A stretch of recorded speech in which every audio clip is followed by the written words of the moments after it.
The Ringing Cedars of Russia, Book 1, Anastasia, Chapter 3, Beast or Man. We continued our journey to Anastasia's home, her outer clothes left behind in the tree hollow, her galoshes too. She was still wearing the short, lightweight frock. She herself picked up my bag and offered to carry it. Barefoot, she walked ahead of me with an amazingly light and graceful step, waving the bag around her with ease. We talked the whole time. Talking with her on any subject was most interesting, perhaps because she had her own strange ideas about everything. Sometimes Anastasia would whirl around while we were walking. She would turn her face to me, laughing, and keep on walking backwards for a while, quite absorbed in the conversation, without so much as a glance down at her feet.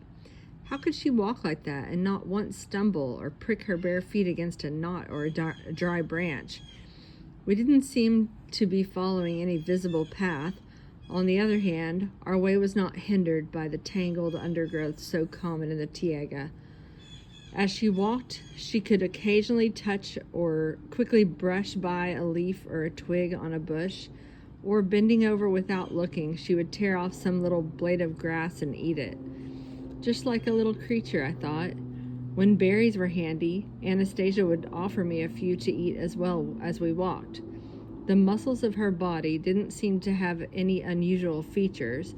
Her overall physique appeared quite average, not too thin, not too plump. A resilient, well-fed, and very beautiful body. But from what I could tell, it possessed a goodly degree of strength and extremely sharp reflexes. Once, when I stumbled and started to fall, my arms outstretched in front of me, Anastasia whirled around with a lightning speed, quickly placed her free hand under me, and I landed with my chest on her palm. Her fingers spread wide. I fell, but my hands did not touch the ground. There she was, supporting my body with the palm of one hand, helping it regain its normal position. During all this time, she went on talking without the slightest sign of strain. After I had straightened up with the help of her hand, we continued on our way as though nothing whatsoever had happened. For some reason, my mind momentarily rested on the gas pistol I had in my bag. With all the interesting conversation, I hadn't realized how much ground we had actually been covering. All at once, Anastasia stopped, put my bag down under a tree, and joyfully exclaimed, "Here we are at home." I looked around. A neat little glade dotted with flowers amidst a host of majestic cedars, not a single structure to be seen, no kind of shelter at all. In a word, nothing, not even a primitive lean-to. But Anastasia was beside herself with joy, although we had arrived at a most comfortable dwelling. As though we had arrived at a most comfortable dwelling. "And where is your house? Where do you sleep, eat, take shelter from the rain?" "This is my house, Vladimir. I have everything here." A dark sense of disquiet began to come over me. "Where is this everything? Let's have a tea kettle so we can at least heat up some water on a fire. Let's have an axe." "I do not have a kettle or an axe, Vladimir. And that would be best not to light a fire." "What are you talking about? She doesn't even have a kettle? All the water in my bottle is gone. You saw when I ate. I even threw the bottle away. Now there's only a couple of swallows of cognac left. To get to the river or village is a good day's walk, but I'm so tired and thirsty now. Where do you get water from, and what do you drink of?" Seeing my agitation, Anastasia herself showed signs of concern. She quickly took me by the hand and led me through the glade into the forest, admonishing me along the way. "Not to worry, Vladimir. Please do not get upset. I shall take care of everything. You will have a good rest. You will get sleep. I shall take care of everything. You will not be cold. You are thirsty? I shall give you something to drink right away."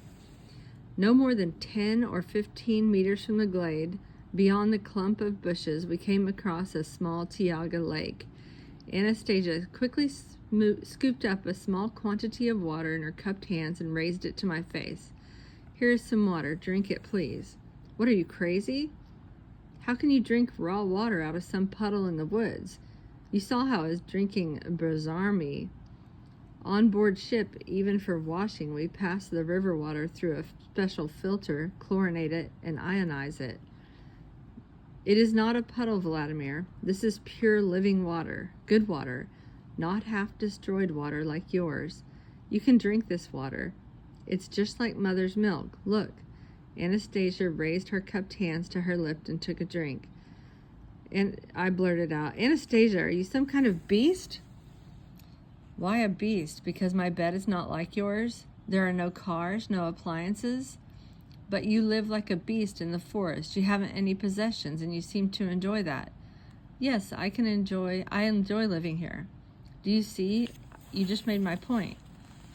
Do you consider, Vladimir, that what distinguishes man from all other creatures living on earth is his possession of manufactured objects? Yes, but even more precisely, his civilized living conditions. And do you consider your living conditions to be more civilized? Yes, of course you do. But I am not a beast, Vladimir. I am man.